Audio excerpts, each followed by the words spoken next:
উত্তর জেলার গুরুত্বপূর্ণ শহর ধর্মনগরের নাগরিক নিরাপত্তা ব্যবস্থা নিয়ে উঠেছে গুরুতর প্রশ্ন। অভিযোগ, শহরের বিভিন্ন গুরুত্বপূর্ণ এলাকায় লাগানো প্রায় 94টি সিসি ক্যামেরার একটিও বর্তমানে সচল নয়।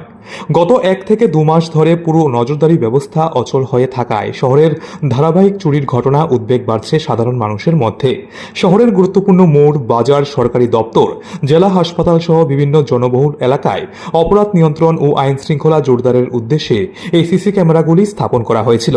কিন্তু অভিযোগ, দীর্ঘদিন ধরে রক্ষণাবেক্ষণের অভাবে পুরো ব্যবস্থাই কার্যত অকেজো হয়ে পড়েছে। স্থানীয়দের দাবি, ক্যামেরাগুলি অচল থাকায় কোনো অপরাধ সংঘটিত হলে তার ভিডিও ফুটেজ সংগ্রহ করা সম্ভব হচ্ছে না। ফলে তদন্ত প্রক্রিয়াও ব্যাহত হচ্ছে এবং অপরাধীদের শনাক্ত করাও কঠিন হয়ে পড়েছে।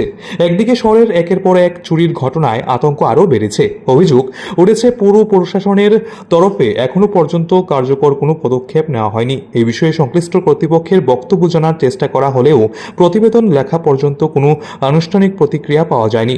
নাগরিকদের প্রশ্ন, কোটি টাকার নিরাপত্তা প্রকল্পের আওতায় বসানো সিসি ক্যামেরাগুলি যদি দীর্ঘদিন অচল থাকে তাহলে শহরের নিরাপত্তা নিশ্চিত করবে কে?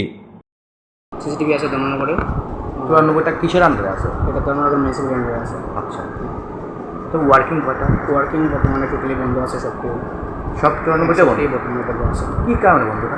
এটা সম্ভবত এখানে কিছুদিন আগে বিজলি হয়েছিল, বৃষ্টির যে কারণে আগস্ট, এই কারণে বন্ধ হয়ে গেছে।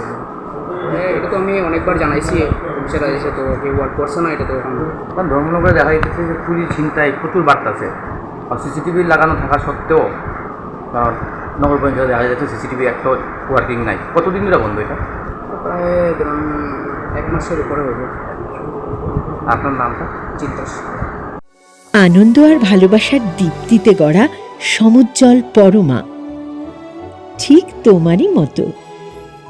শ্যাম সুন্দর কোম্পানি জুয়েলার্স, আগরতলা, উদয়পুর, ধর্মনগর, কলকাতা।